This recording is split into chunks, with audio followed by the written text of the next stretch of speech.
right, guys, so it doesn't matter how good your units are. It won't matter if you're not having it rigged right.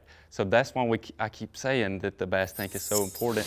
And this is an example of what I mean. I just sat here and talked to these guys for like 20 minutes about stuff that's way over my head, way above my pay grade, but that's why we go to these guys. Everything is running to its own separate breaker. They're using their own wiring harness, and basically it takes everything out of it, so you're not getting that interference. You're not gonna get that problem.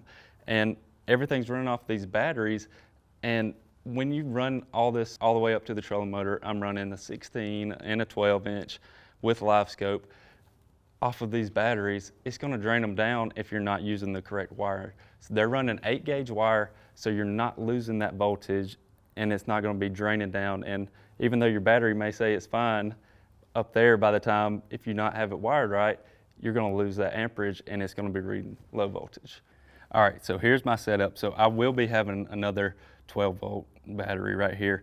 But so this is the setup. This is the 30-amp breaker that everything, all of my electronics are running to this breaker and then coming to the battery. So, and then everything else, all my cranking, all my pumps, my live wells, lights like that, all that's running to my Perco switch. So it's completely separate. That way, that cuts out all chance of the interference. The guys at the bass tank, their rigging process, they go in depth. So they're running 2 different strands of 8-gauge wire.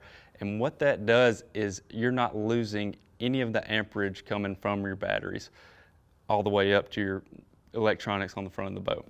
So you're not going to be dropping voltage. You're not going to have that interference because they separate everything from everything else. So what that does, they're running this wiring harness to a 30-amp breaker to the battery. It's not going to be going to any other switches, things like that. And what that does is cuts down, for one, any kind of problems you're going to have with the interference and things like that. But also, if you do come across a problem, we'll be able to troubleshoot it so much quicker because we know it's not going to be the interference with other things because it's all its own thing. So get it right the first time. Don't have any issues. Don't worry about it. Go to the bass tank.